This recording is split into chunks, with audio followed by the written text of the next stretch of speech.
देवरानी का ड्रामा। एक घर की दो बहुएं, लेकिन दोनों का ही कितना अलग व्यवहार है और क्यों? चलिए देखते हैं।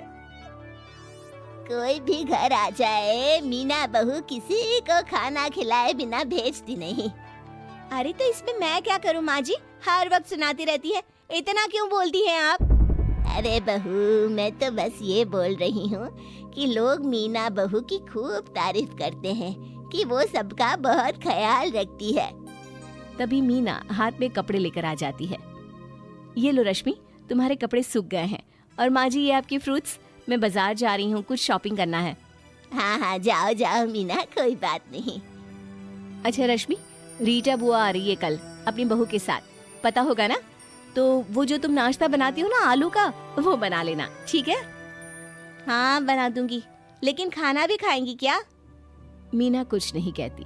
वो वहाँ से बाजार के लिए निकल जाती है। तब सास कहती है, बुआ सास है, घर में उसका भी बराबर का हिस्सा है जहाँ रह रही हो तुम, समझी? वो तो अलग बात है कि बुआ ने हिस्सा लिया नहीं। अपने घर आ रही है तो रुकेगी ना, खाना खाएगी कि नहीं इसकी फिक्र ना करो। सास गुस्से से बोल रही होती है कि रश्मि भी चिल्लाने लगती है। मौका चाहिए बोलने का, साफ साफ बोल रहे हैं माँ जी। पागल मत समझना मुझे कि जो मन में आए बोलते चले जाओ और रश्मि जवाब भी नहीं देगी। अरे नहीं नहीं, तेरी माँ ने तुझे। अभी सास बात खत्म भी नहीं कर पाई थी कि रश्मि चिल्ला उठती है, माँ तक ना जाए आप, माँ को बीच में लाएंगी तो समझ लीजिए। दोनों सास बहू जोर जोर से लड़ रही थी कि घर के बाहर लोग इकट्ठा होने लगते हैं। थोड़ी देर बाद बड़ी बहू घर आती है तो बाहर भीड़ देखकर डर जाती है। क्या हो गया हमारे घर में? माँ जी ठीक तो है ना? वो घर के अंदर आती है और देखती है कि दोनों सास बहू जोर जोर से लड़ रही है। रश्मि, कैसे बात कर रही हो माँ जी से? और माँ जी आप चिल्ला क्यों रही हैं? अरे अच्छा हुआ तू आ गई, इसे बोल दे इस घर में रहना है तो तमीज से रहे। भाभी, इस बुढ़िया को समझा दो, घर इसका है तो मेरा भी है, हिस्सा दे दे मुझे। मीना सास को लेकर अंदर चली जाती है। माँ जी आप तो बड़ी है, आप तो शांत हो जाइए। हाँ हाँ, मैं बड़ी हूँ तो क्या वो छोटी है? उससे शांत नहीं हो जाना चाहिए था क्या? माँ देखिए वो छोटी है। देख मीना, कल मेरी ननद आकर चली जाए फिर निपटती हूँ मैं इससे। मीना रश्मि के पास जाती है। देखो रश्मि, माँ जी बड़ी हैं, तुम उनसे माफी मांग लो। माफी मांगेगी मेरी जूती, समझी? और जाओ यहाँ से, किसी को समझाने की जरूरत नहीं है, हम बहुत समझदार हैं, समझी? क्या करती मीना, चली जाती है। अगले दिन घर में बुआ सास अपनी बहू के साथ आती हैं। अरे भाभी क्या बात है, दो दो बहुओं का सुख ले रही हैं आप तो। सुख सिर्फ बहू ही नहीं देती, सास की भी जिम्मेदारी होती है। क्यों शैली भाभी? पास में बैठी होती है शैली, बुआ सास की बहू। बुआ सास चिल्ला उठती है। अरे पागल हो गई है क्या? वो बदतमीज है तो क्या तू भी बदतमीज है? तभी मीना आ जाती है, सभी के पैर छूती है और बुआ सास को पानी देती है। क्या बात है बुआ जी, आप तो काफी दिन बाद आई हैं, मायके की याद नहीं आती क्या? अरे नहीं नहीं बहू, याद तो आती है, लेकिन क्या करे, जिम्मेदारी जो है। अब इन बहुओं में इतनी ताकत तो है नहीं कि सारी गृहस्थी संभाल ले, तो कम से कम हम लोग मायके का सुख तो ले। शैली जो अब तक शांत थी वो अब शांत नहीं रहती। कैसी बात कर रही है मम्मी जी? है ही क्या गृहस्थी में करने के लिए? जो आप नहीं रहेगी तो नहीं चलेगा। हाँ हाँ, कुछ नहीं है, कुछ भी तो नहीं है। ये जो शादी करके आई हो और पूरा घर बसा बसाया मिल गया है ना, ये तो चुड़ैल ने डंडा फेरा है जो पूरा मैदान घर हरा भरा हो गया। अच्छा ऐसा क्या? मुझे तो लगा मेरी सास ने एक एक चीज जोड़ी है। सास सर पर हाथ रख लेती है। अब मैं खाना लगाती हूँ, आइए।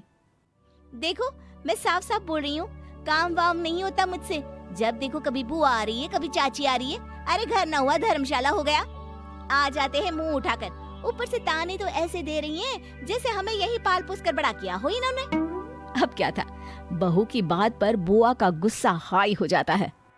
अरे चल उठ यहाँ से, इस घर में आने वालों की ना कदर है ना लोगों को बोलने का तरीका है। अरे अरे बुआ जी रुकिए तो, रश्मि क्या हो गया है तुम्हें, कैसी बात कर रही हो? तुमसे तो कुछ करने को नहीं कहा है, फिर क्यों मुंह बना रही हो बुआ को देखकर? लेकिन इतनी बेइज्जती के बाद बुआ कहाँ रुकने वाली थी, वो निकल जाती है घर कभी वापस न आने की धमकी देकर। बुआ के जाने के बाद सास रश्मि का हाथ पकड़कर उसे घर से बाहर कर देती है और दरवाजा बंद कर देती है। खिड़की से रश्मि चिल्लाती है, ए बुढ़िया, बहुत गलत कर रही हो, समझी? जेल की हवा न खाई तो बताना। सास जो इतने गुस्से में होती है कि उसे कुछ समझ में ही नहीं आता। हाँ जाऊंगी, जेल भी जाने को तैयार हूँ, लेकिन तेरे जैसी बहू को घर के अंदर नहीं लूंगी। हाँ। सारा तमाशा चल रहा होता है कि छोटी बहू का पति घर आता है। रश्मि उसे देखकर रोने लगती है। देखो ना, तुम्हारी माँ को पता नहीं क्या हुआ। अरे क्या समझती है खुद को, मुझे घर से बाहर निकाल दिया। चलो चलो घर के अंदर। माँ दरवाजा खोलो। माँ माँ दरवाजा खोल दीजिए ना, देखिए देवर जी भी आ गए हैं, उन्हीं से बात करिए, वो समझाएंगे रश्मि को। जो करना है करो, लेकिन इन दोनों को घर से बाहर कर दो। इन लोगों के कारण मेरे घर में रिश्तेदारों ने आना बंद कर दिया है। मीना दरवाजा खोलती है। भाभी कब से चल रहा है ये ड्रामा, और ये क्या हरकत है माँ? मेरे आने का इंतजार तो करती। देख रवि, मेरे मुंह मत लगना बीवी के लिए। अब मैं इस घर में इसे किसी हालत में नहीं रख सकती। ओए होए बुढ़िया, तुझे तो कोर्ट में खींच कर ले जाऊंगी मैं। बड़ी आई, घर में नहीं रख सकती। हम लोगों के पैसे पर तो खाना खा रही हो, और ऊपर से। और ये क्या? रश्मि कुछ बोलने को मुंह खोलती कि उसका पति उसे जोर का तमाचा मारता है। क्या बोल रही हो तुम? पहले मेरी बुआ की बेइज्जती, अब माँ को पैसे की धौंस।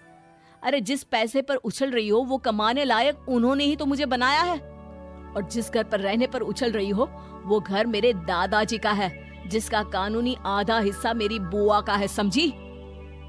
माँ, इसकी माँ को बोलो कि इसे आकर ले जाए।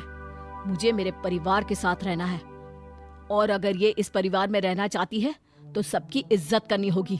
भाभी की तरह घर का पूरा ख्याल रखना होगा और सभी के साथ इज्जत से पेश आना होगा। पति के बदले तेवर देखकर रश्मि की बोलती बंद हो जाती है। वो सास से, बुआ और सभी रिश्तेदारों से माफी मांग लेती है।